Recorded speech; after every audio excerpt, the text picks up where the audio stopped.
استخارہ کسے کہتے ہیں؟ کیا استخارہ کا کوئی مخصوص سنت طریقہ بھی ہے؟ استخارہ کی اگر کوئی سنت دوا ہو تو وہ بھی بتا دیں۔ آج کل پیروں فقیروں نے جو آن لائن استخارہ کا سلسلہ شروع کیا ہوا ہے یا ٹیلی فون پر، اس کی کیا شرعی حیثیت ہے؟ اس کی شرعی حیثیت یہ ہے کہ یہ آن لائن ہے اور ان کی لائنیں کٹی ہوئی ہیں اللہ سے۔ تو استخارہ کا تو کنسیپٹ ہی بالکل ڈیفرنٹ تھا، انہوں نے پتہ نہیں کیا بگاڑ دیا، انہوں نے تو مستقبل کی خبریں دینا شروع کر دی ہیں اس کی بنیاد کے اوپر، میری شادی ہوگی نہیں ہوگی، میری نوکری لگے گی نہیں، میرا ویزا لگے گا یا نہیں۔ استخارہ یہ تو ہے ہی نہیں تھا، وہ استخارہ تو صرف اللہ سے مشورہ تھا، اور مشورہ اس فارم میں کہ جو میں یہ کام کرنے جا رہا ہوں نا، اگر میرے حق میں بہتر ہے تو ہو جائے، نہیں بہتر تو نہ ہو۔ یہ تو معاذ اللہ یعنی انہوں نے اس کی شکل ہی بگاڑ دی ہے۔ لیکن معذرت کے ساتھ ہمارے مسلمان اللہ سے کبھی یہ مشورہ نہیں کرتے کہ یا اللہ بہتر ہے تو ہو جائے، نہیں بہتر تو نہ ہو، کہتے ہیں یا اللہ بہتر ہے یا نہیں ہے ہو جائے۔ تو یہ تو استخارہ نہیں ہے، استخارے کی بنیاد ہی انہوں نے جاڑی اکھاڑ کے رکھ دی ہے۔ پیچھے سے مجھے مشکات المصابی کی پہلی جلد ہے، وہ اوپر 2 جلدیں رکھی ہیں، ان میں سے پہلی والی جلد دے دیں، میں ان کو استخارے والی دعا بھی صحیح بخاری میں جو آئی ہے نا وہ بتا دوں۔ یعنی انہوں نے استخارے کا حلیہ بگاڑ گیا، تو مستقبل کی خبریں پتہ کروا رہے ہوتے ہیں، وہ استخارہ تو کہیں بھی موجود نہیں، استخارہ بالکل ڈیفرنٹ چیز تھا۔ صحیح بخاری میں حدیث ہے، جابر بن عبداللہ رضی اللہ تعالیٰ عنہ باقی اصحاب کہتے ہیں کہ اللہ کے محبوب صلی اللہ علیہ وآلہ وسلم ہمیں دعائے استخارہ اس طرح تعلیم کیا کرتے تھے جس طرح قرآن کی آیات، آپ ادا لگا لیں، اور ہمیں ہر اپنے دنیاوی معاملے میں مشورے کی طرف آپ علیہ السلام استخارے کی ترغیب دلایا کرتے تھے۔ اچھا آپ یہ دیکھیں کہ اس کا تعلق دنیا کی چیزوں کے ساتھ ہے، میں دعا بھی آپ کو پڑھ کے بتا دوں گا، دین کے ساتھ نہیں ہے۔ کوئی شخص یہ نہیں استخارہ کر سکتا کہ میں استخارہ کروں کہ سنی ٹھیک ہے یا شیعہ۔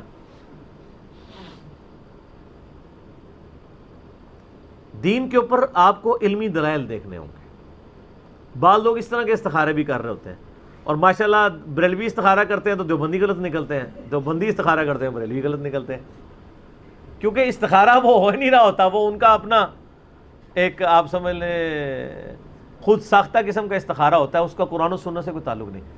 پہلی بات کلیئر کر لیں، استخارے کا تعلق صرف دنیاوی معاملات کے ساتھ ہے، دنیاوی لین دین، دنیاوی کوئی شخص یعنی کاروبار شروع کرنا چاہتا ہے، کوئی اگرچہ یہ بھی الٹیمیٹلی دین میں آتا ہے لیکن دنیاوی معاملات کی بات ہو رہی ہے، عقائد کی نہیں۔ شادی کہیں کرنا چاہتا ہے، کوئی کسی کے ساتھ معاملہ کرنا چاہتا ہے، یہ والا دینی معاملات کو قرآن و سنت سے اخذ کیا جائے گا، اس میں استخارے کے اوپر رلائی نہیں آپ کریں گے۔ میں نے کئی دفعہ بتایا کہ ٹیکسلا میں ایک بھائی تھے، تو وہ کہتے ہیں میں استخارہ کر کے قادیانی ہو گیا ہوں، مجھے اشارہ ہوا آپ قادیانی ہو جائیں۔ اور یہ تو بہت چھوٹی چیز ہے، لوگ تو خواب میں نبی علیہ السلام کے اوپر یہ بات کر رہے ہوتے ہیں کہ نبی علیہ السلام خواب میں انہوں نے کہا کہ فلاں ٹھیک ہے فلاں غلط ہے، دوسرے کہہ رہے ہوتے ہیں جو فلاں غلط ہے، جب وہ خواب دیکھتا ہے وہ کہتا ہے نہیں یہ فلانا جڑا ہے نا وہ غلط ہے، اسی تو ٹھیک ہے۔ تو اس میں میرا ایک کلپ بھی ہے مولانا طارق جمیل صاحب کا خواب، اس میں نے ڈیٹیل سے اس کے اوپر ڈسکشن کی، آج میں اس کو سکپ کرتا ہوں۔ یہ جو حدیث ہے نا جی، میں استخارے کے اوپر جو حدیث ہے صحیح بخاری اور صحیح مسلم دونوں کے اندر یہ حدیث موجود ہے، اور مشکات المصابی میں آپ کو جو نفلی نماز کا چیپٹر ہے نا اس کے اندر آپ کو یہ استخارے والی حدیث مل جائے گی۔ یہ انٹرنیشنل نمبر کے مطابق مشکات میں اس کا نمبر ہے 1313 1313، بخاری میں ہے 1162 صحیح بخاری میں۔ جابر بن عبداللہ کہتے ہیں رسول اللہ صلی اللہ علیہ وآلہ وسلم معاملات کے بارے میں ہمیں اس اہتمام کے ساتھ استخارہ سکھاتے جس طرح آپ ہمیں قرآن کی سورت سکھاتے تھے۔ آپ صلی اللہ علیہ وآلہ وسلم فرماتے تھے جب تم میں سے کوئی کسی کام کا ارادہ کرے تو فرض کے علاوہ 2 رکعت نفل پڑھے، یعنی عشاء کی نماز کے بعد 2 نفل پڑھ لے یا جس وقت بھی، آسانی ہے۔ اس کے بعد کوئی خواب شاف نہیں دیکھنا ہوتا، لوگ کہتے ہیں کہ جناب 2 نفل پڑھیں، کسی سے گفتگو کیے بغیر سو جائیں، اگر سبز جھنڈی نظر آئے تو ٹھیک ہے، ریڈ آئے تو نہیں ٹھیک۔ سر یہ کہیں بھی دنیا کی کسی حدیث کی کتاب میں یہ بات نہیں لکھی ہوئی، کوئی جھنڈی جھنڈی نظر نہیں آنی، کوئی خواب کی گارنٹی نہیں ہے کہ خواب آنا ہے، صرف یہ ہے کہ اللہ تعالیٰ اس معاملے کو آپ کے لیے آسان کر دے گا یا اس معاملے سے آپ کو دور کر دے گا، وہی دعا کے اندر ہے۔ استخارہ صرف دعا ہے کہ یا اللہ مجھے بتا دے اس مسئلے میں، اگر میرے لیے حق ہے تو یہ حق کر دے، اگر یہ باطل ہے تو مجھے اس سے دور کر دے اور اس کو مجھ سے اور مجھے اس پہ راضی بھی کر دے۔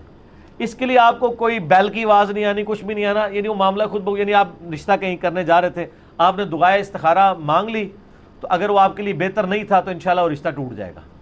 لیکن اگر آپ یہ کہیں کہ یہ حصہ ہو ہی ہو، اس کے لیے دنیا کا کوئی استخارہ ایگزسٹ نہیں کرتا، کیونکہ استخارے میں تو آپ اللہ پہ ڈال رہے ہیں نا کہ یا اللہ اگر بہتر ہے دین، دنیا، آخرت اور معیشت کے لیے، یہ سارے الفاظ آئیں گے۔ تو فرض کے علاوہ 2 رکعت نفل پڑھے، پھر یہ دعا مانگے۔ دعا سن لیں آپ، ورڈ بائی ورڈ آپ مشکات سے دیکھ لیجئے گا۔ اللہم انی استخیرک بعلمک واستقدرک بقدرتک واسألک من فضلک العظیم فإنک تقدر ولا اقدر وتعلم ولا اعلم وانت علام الغیوب اللہم ان کنت تعلم ان هذا الامر خیر لی فی دینی ومعاشی وعاقبت امری فاقدرہ لی ویسرہ لی ثم بارک لی فیہ وان کنت تعلم ان هذا الامر شر لی فی دینی ومعاشی وعاقبت امری۔ اور پھر آگے الفاظ ہے فاصرفہ عنی واصرف عنہ واقدر لی الخیر حیث کان ثم ارضنی بہ۔ زبردست الفاظ ہے۔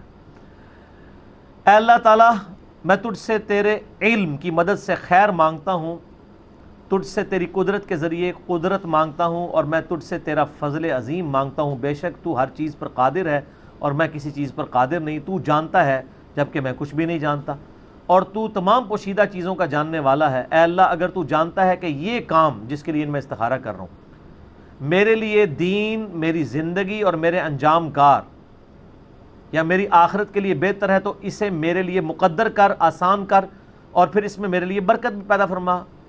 اور اگر تیرے علم میں یہ کام میرے لیے، میرے دین، میری زندگی اور میرے انجام کار یا میری آخرت کے لحاظ سے برا ہے، تو اسے مجھ سے دور کر دے اور مجھے اس سے دور کر دے، اور میرے لیے خیر و بھلائی مقدر فرما، وہ جہاں کہیں بھی ہو، پھر مجھے اس کے ساتھ راضی کر دے۔ یہ پڑھنے کے بعد نبی علیہ السلام فرمایا پھر اپنی حاجت کا نام لے، اگر وہ رشتے کے لیے کر رہا ہے، جس کے لیے بھی۔ یہ اردو ترجمہ بھی آپ پڑھ سکتے ہیں، عربی دعا ضروری نہیں آپ پڑھیں، یہی ترجمہ پڑھ لیں، اپنے الفاظ میں بیان کر لیں۔